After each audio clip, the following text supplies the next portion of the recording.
Hi hello నమస్తే welcome to my channel. Big boss season 9లో ఇక కెప్టెన్సీ టాస్క్లో తనుజ చేసిన ది కరెక్టా రాంగా ఇది ఒక్కటేనండి. సో ఎందుకు తనుజ చేసింది కరెక్టా రాంగా అని అడుగుతున్నానంటే, సంచాలక్గా తను రైట్ డెసిషన్ తీసుకునిందా లేదా రీతు విషయంలో. సో రీతు విషయంలో రైట్ డెసిషన్ అయితే తీసుకునింది. కాకపోతే తనుజ చేసిన మిస్టేక్ ఏంటంటే, సుమన్ శెట్టి గారు కింద నుంచి స్టెప్స్ని సరిగ్గా పెట్టుకుంటూ సెట్ చేసుకుంటూ వచ్చాడు. సో అది సెట్ చేసుకోవాల్సిన అన్న విషయం ఆయనకు తెలుసు. కాకపోతే పైకి వెళ్ళేసరికి ఆయన హైట్‌కి అందలేదు. అందకపోయినా ఆయన సెట్ చేసుకుంటున్నాడు. ఆ సెట్ చేసుకున్న టైంలో వెళ్ళు వెళ్ళు ఎక్కు ఎక్కు అని తనే చెప్పింది. సో ప్రోమోలో చాలా క్లియర్‌గా చూపించారు.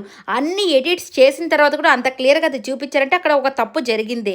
కానీ డెసిషన్ అయితే రైట్. ఎందుకంటే అది సెట్ చేయకుండా ఆయన ఎక్కి నిలబడి ఫ్లాగ్ తీస్తున్నాడు కాబట్టి, రీతు అన్నీ సెట్ చేసుకొని ఎక్కింది కాబట్టి రీతు అయితే కరెక్ట్‌గానే వెళ్ళి పెట్టింది. సో తను కెప్టెన్. కాకపోతే ఇక్కడ తను చెప్పకపోయింటే తనూజ, ఈయన కూడా సెట్ చేసుకుని ఎక్కుండేవాడు.